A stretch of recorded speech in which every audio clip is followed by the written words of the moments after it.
When you examine what unfolded between Washington and Ottawa in the last 24 hours, it doesn't resemble a discussion. It doesn't resemble a deal. It resembles a direct act of aggression, not through military force, not through troops, through economic power. For generations, the United States and Canada maintained the world's most interconnected economy. Two countries, one system, frictionless, powerful, silent. But starting today, that system is collapsing. Donald Trump didn't merely apply tariffs. He exceeded every prediction. He enacted an executive directive activating emergency financial powers, targeting Canada, the nation that has stood with America in every significant war since the First World War. The nation that welcomed thousands of stranded Americans on September 11th. The nation that operates the most sophisticated trade network in modern history. He labeled them a danger to national security. And Mark Carney's answer, he didn't object, he didn't plead, he didn't reach for his phone, he reached for a contract. And what he executed within the past 12 hours will transform the international economy for decades. The tremors are spreading across Wall Street, across European exchanges, across commodity markets, and directly into your financial accounts. Trump is furious. Congress is scrambling. And most news outlets are covering the surface story. In the coming minutes, I'll reveal exactly what Carney just executed, why the administration never anticipated it, and why the reality you experience tomorrow is completely different from what existed yesterday. So let's go back 72 hours and track precisely how this situation developed. It began with quiet, and that quiet should have triggered alarm bells.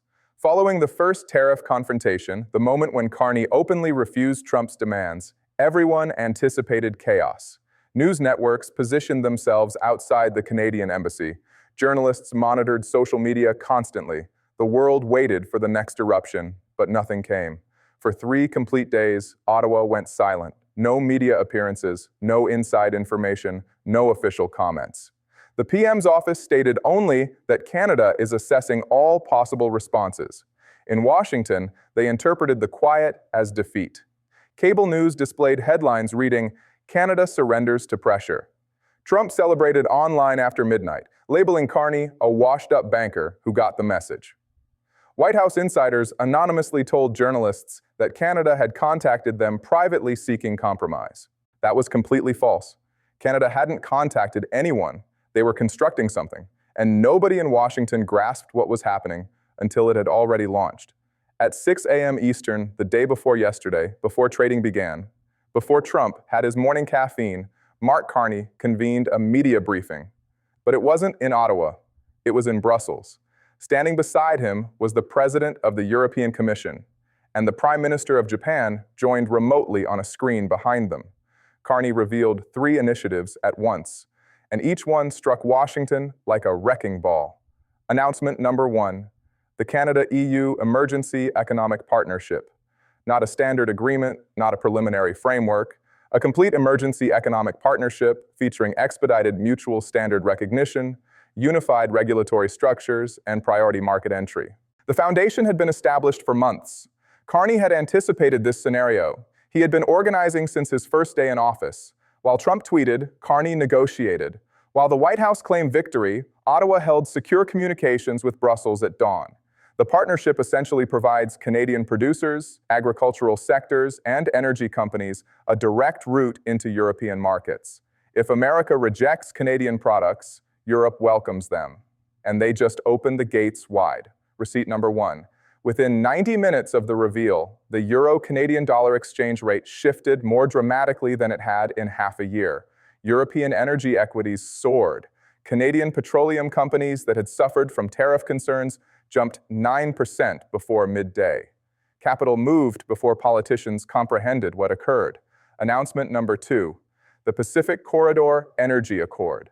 This revelation made the White House go silent. Canada unveiled an accelerated partnership with Japan and South Korea to reroute liquefied natural gas and crude oil shipments westward across the Pacific.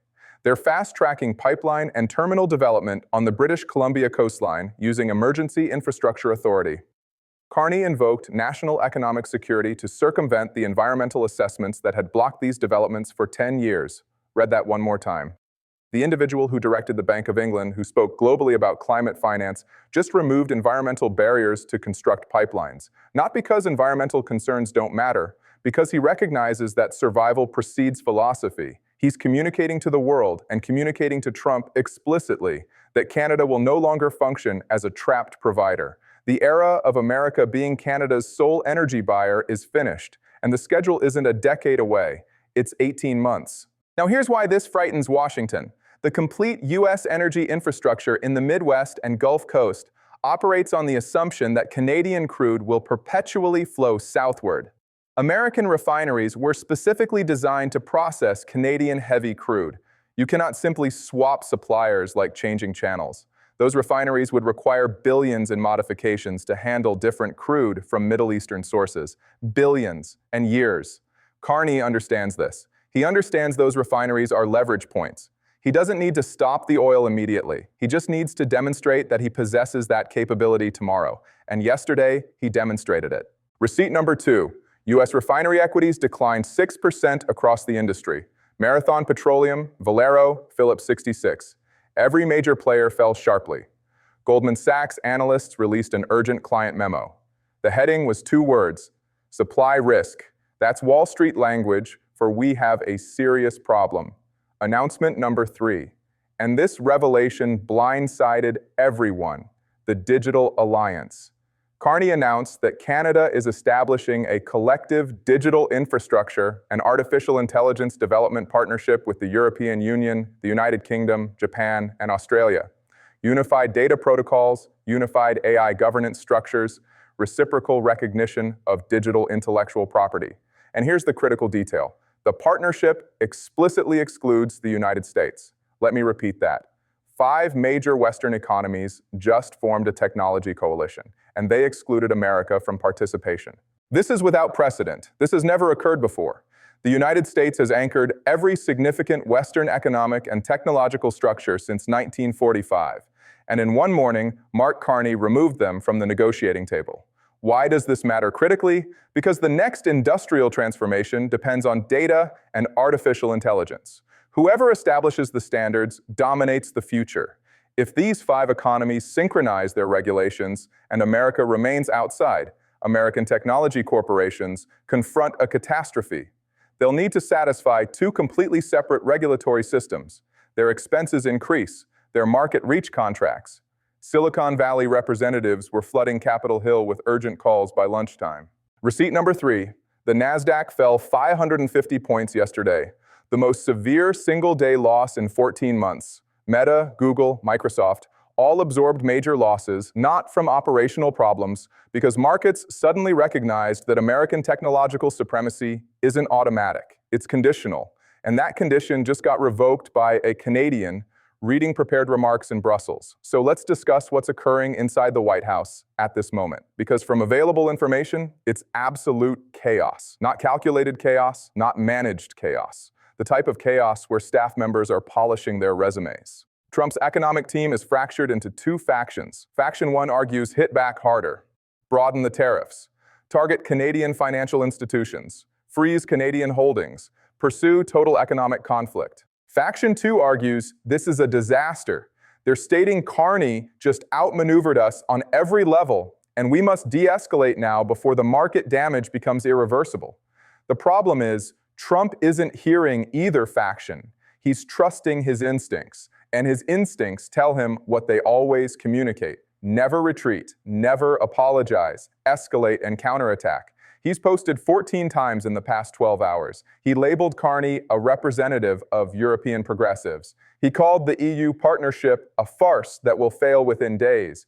He threatened withdrawing America from NATO, again. He suggested imposing penalties on Canadian financial institutions, on Canadian banks, the banking infrastructure that consistently ranks as the most secure in the G7, the identical banking infrastructure that survived 2008 without one single collapse while American banks were failing like dominoes. But here's what Trump isn't doing. He isn't making phone calls. He isn't dispatching representatives. He's all aggression and zero diplomacy. And the international community is observing. And the international community is forming conclusions. Let's examine Mark Carney's approach here, because it's genuinely masterful. And I don't state that as political support. I state that as someone who analyzes power structures.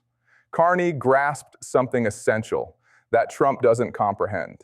In the 21st century, economic strength isn't about magnitude. It's about connections. The United States is the biggest economy globally. That's accurate. But being the biggest means nothing if everyone else chooses to work around you. Consider it like the internet. That's what Carney is constructing. A workaround. He's not attempting to overpower the US. He's attempting to make the US unnecessary. And that represents a far more threatening challenge than any tariff. Trump comprehends transactions. You provide this, I provide that. He doesn't comprehend networks. He doesn't comprehend that when you pressure one connection point in a network, the other connection points reorganize. They discover new routes. They establish new links. And once those new links exist, they don't vanish when you cease the pressure. They're permanent. Every agreement Carney executes this week is another step away from US economic centrality. Not because any individual agreement replaces the American market, but because together they demonstrate that the American market isn't the only option available. And once the world accepts that, genuinely accepts it, the influence Washington has wielded for 80 years disappears. This is what the White House fails to grasp. They believe they're in a bargaining session. They're not. They're in a reorganization. Carney isn't bargaining with Trump. He's bargaining with the future, and Trump isn't even present. Now let me explain why you should be frightened. Not concerned. Frightened, because the results of this aren't hypothetical. They're occurring right now. If you reside in Michigan, your state's economy depends on the automotive supply network that crosses the Canadian border. That supply network is now at risk. Every day this persists. Manufacturers are investigating alternatives. They're examining Mexico. They're examining international suppliers. Once those partnerships establish, the employment doesn't return when the tariffs finish. It's eliminated permanently. If you reside in Minnesota or Wisconsin or North Dakota, your energy expenses are about to become volatile. Canadian energy moving south is what maintains your utility bills affordable and your industries competitive. If that flow redirects to the Pacific, even partially, you're competing with Japan and South Korea for the identical energy barrel. Your expenses rise, your competitiveness falls. If you work in technology, the digital coalition Carney just established means your employer now confronts regulatory division. The compliance expenses alone could eliminate profit margins for medium technology companies. And for the major corporations, it means a reality where American regulations aren't the baseline anymore. That's not a business inconvenience. That's an existential transformation. If you maintain a retirement account, examine it today. Then examine it again Friday. The instability we're witnessing isn't temporary. It's the market recalculating the entire foundation of American economic dominance. 3 decades of presumed leadership is being dismantled in real time. And your retirement is trapped in the mechanism. But beyond the economics, something more profound is occurring here. Something that should disturb every American tonight. The moral credibility of the United States is deteriorating, not from adversaries, from decisions. When your closest partner, the country that literally shares your principles, your language, your border, your heritage, when that partner examines you and declares we can no longer depend on you, the rest of the planet pays attention. Denmark is paying attention. Australia is paying attention. Every nation that has ever depended on Washington's commitment is now performing the identical assessment. If they executed this against Canada, what would they execute against us? And the response to that question is reshaping partnerships, commercial routes, and defense relationships across the planet as we speak. This isn't solely about tariffs. This is about the foundation of the free world. And that foundation is fracturing. So where does this conclude? I observe 2 directions, and no middle option. Direction 1, rational minds succeed. Corporate America, led by the automotive sector, the energy industry, and major technology, arrives in Washington with a clear message. End this immediately. Republican state leaders in border regions abandon their silence and openly demand resolution. Trump, confronting declining approval ratings and market turmoil, accepts a dignity-preserving summit.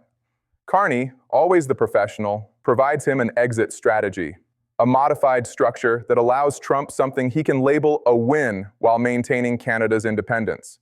The new agreements with Europe and Asia remain operational, but the immediate crisis de-escalates.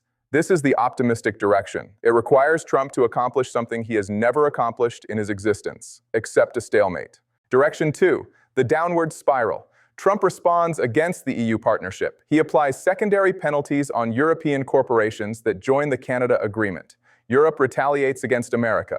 Japan reduces U.S. Treasury acquisitions. The dollar weakens. The global economy splits into rival zones. We enter an extended period of sustained deglobalization that makes the 2008 financial crisis appear like a rehearsal. Nobody prevails. Everyone suffers. And the liberal international framework that preserved peace for 80 years finally collapses. Not with an explosion, but with a tariff. I believe we're on direction 1. But I believe that 3 days ago as well. And then Carney traveled to Brussels. Here's what I know with certainty. The relationship between the United States and Canada will never return to what it was. Even if this resolves tomorrow, the confidence is shattered. You cannot reverse that outcome. Canada now knows that America will regard it as an opponent when politically expedient. And Canada has now demonstrated that it possesses alternatives. That transforms the equation permanently. Carney didn't simply confront Trump. He revealed to the world a strategy for how a smaller nation can resist a larger one without military action. He utilized finance, diplomacy, and precision timing. He utilized relationships Trump doesn't possess and abilities Trump doesn't comprehend. He transformed Canada's apparent vulnerability, its reliance on America, into a strategic weapon by demonstrating that reliance operates in both directions. The question now is whether Washington absorbs the lesson. Whether someone in that building examines the destroyed wreckage of American credibility and states maybe we should cease treating our partners like adversaries. I'm not hopeful, but I've been incorrect before. What do you think? Is Carney protecting Canada or risking the global economy? Is Trump safeguarding American priorities or demolishing American partnerships? And the most important question of all, when everything settles, which nation will emerge stronger? Drop your response in the comments. I review every single one. And subscribe if you haven't yet, because the markets open in 14 hours, and what occurs next could shape the decade. This story isn't slowing down. Don't look away.